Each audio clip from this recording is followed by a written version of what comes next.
तुळसी drop. सगळे म्हणतात आमच्या घरीच तुळस आहे, आम्ही का तुळसी ड्रॉप. ओके नाही, सगळ्यांच्या घरी आहे की नाही तुळस. हा, पण तुळसी ड्रॉप का घेणं गरजेचं आहे? तुळसी ड्रॉप सगळ्यांनी वापरलंय का तुळसी ड्रॉप? Very good. तर तुळसी ड्रॉप आता किती स्ट्रॉंग आहे की नाही? हा, तर तेवढं तुळशीचं एक पान तेवढं स्ट्रॉंग आहे का तुमच्या घरातलं? हा, आता डेफिनेटली ते स्ट्रॉंग आहे म्हणूनच इफेक्टिव्ह आहे ना.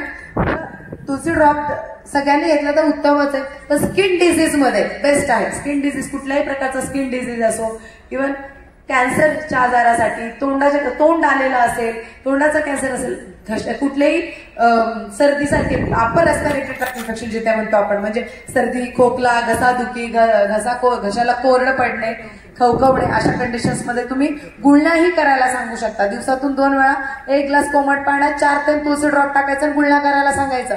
पेशंट एकदम व्यवस्थित होऊन जातो. ॲलोपॅथिक अँटीबायोटिक्सची गरज पडणार नाही. बेस्ट अँटीबायोटिक आहे, निसर्गानं दिलंय, पण आपल्याला काय करायचंय? केमिकल खायचंय. ओके नाही, अँड बेस्ट अँटीबायोटिक. त्यामुळे तुळसी ड्रॉप घ्या, तुम्हाला अँटीबायोटिकची गरजच पडणार नाही.